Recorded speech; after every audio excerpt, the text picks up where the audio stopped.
O vocábulo latim sermo chegou ao nosso idioma como sermão. De acordo com a primeira acepção do termo, um sermão é uma predicação que realiza um clérigo cristão para ensinar algo aos fiéis. Quando um sacerdote prega um sermão, ele pretende fazer algum ensinamento relacionado com a doutrina religiosa. Os sermões eram dados em latins e, com o tempo, desenvolveram-se em outras línguas para que o povo entendesse. É importante destacar que, de acordo com a tradição cristã, o próprio Jesus Cristo pregava sermões. Um dos sermões mais conhecidos que pregou Jesus é o Sermão da Montanha e o Pai Nosso. Padre Antônio Vieira foi um orador, filósofo, escritor e um dos missionários enviados para a catequização dos índios, na conquista do Brasil no século XVII. Ao lado do padre Manuel da Nóbrega, foi um defensor dos indígenas e judeus, se posicionando contra a escravização e a Inquisição.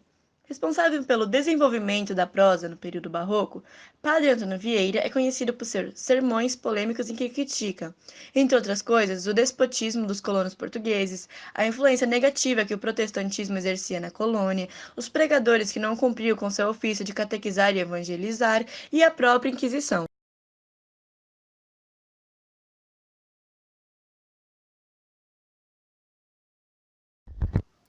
No capítulo 1, o autor joga uma dúvida básica em cima da afirmação de que somos pó. Afinal de contas, como eu posso aceitar que sou pó se ainda estou vivo?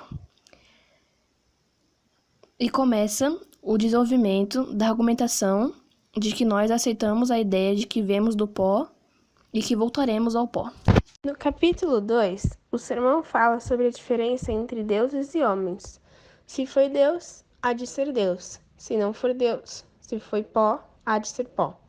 Você pode ser o que quiser, mas veio ao pó e retornará ao pó, como a serpente de Moisés e os magos.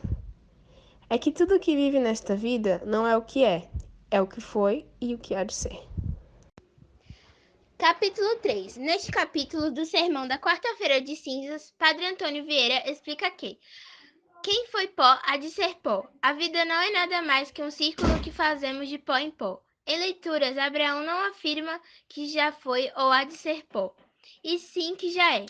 Jó diz que foi pó e há de ser pó. Padre Antônio diz que não fazia sentido o que Abraão havia dito, pois ele se encontrava na mesma situação de que Jó, os dois vivos.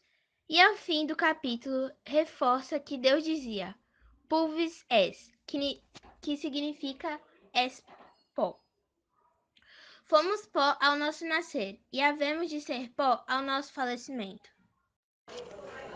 Na quarta parte do sermão de Padre Antônio, o mesmo conclui que já somos pó. Entretanto, qual a diferença existente entre vivos e mortos? Distinguimos-nos os vivos dos mortos, assim como se distingue o pó do pó, o mesmo cita. Os vivos são pó levantando, se modificando e voando através do vento que ele denomina vida, e os mortos são um pó caído. No quinto capítulo, o Padre Antônio Vieira fala sobre o memento dos mortos, o vento da vida e o pó da terra, onde ele diz no sermão: lembre-se, o pó levantado que há de ser pó caído, o vento da vida e o vento da fortuna. À vista dessa distinção tão verdadeira e desse desengano tão certo, que posso eu dizer ao nosso pó, senão o que lhe diz a Igreja: memento homo. Dois mementos há de fazer hoje ao pó: um memento ao pó levantado, outro memento ao pó caído, um memento ao pó que somos, outro memento ao pó que haveis de ser, um memento ao pó que me ouve, outro memento ao pó que não pôde ouvir. O primeiro será o memento dos vivos, o segundo dos mortos. O vento da vida, por mais que cresça, nunca pode chegar a ser bonança. O vento da fortuna, se cresce, pode chegar a ser tempestade, e tão grande tempestade que se afogue nela o mesmo vento da vida. Nessa parte do capítulo 5, ele fala que se no passado se vê o futuro e no futuro se vê o passado, então se vê o presente também. Então ele dá um sermão em Roma, que no passado passou por muitos desastres e que no futuro Deus fará justiça por tudo que Roma fez. Então logo no futuro Deus fará sua justiça. Portanto, ele conclui que se no passado foste pó e no futuro has de ser pó, logo no presente és pó.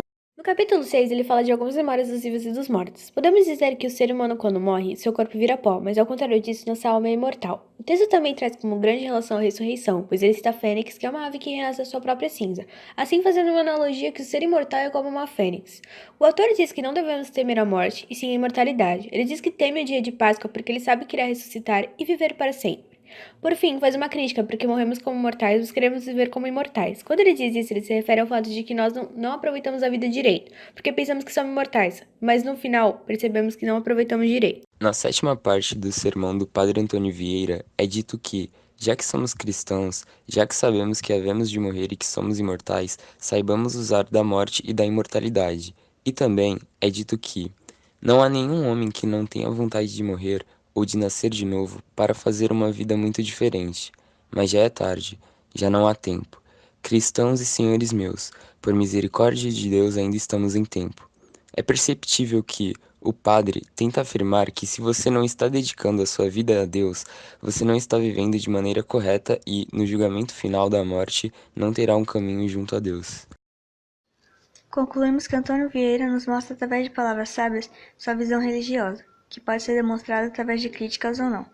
Usando algumas figuras de linguagem, constrói seus sermões que, apesar de demarcar a cultura da época e apresentar em alguns momentos dificuldade na leitura, podem ser analisados e comparados com os dias de hoje, se adaptarmos ao nosso cotidiano, transmitindo de alguma forma ensinamento.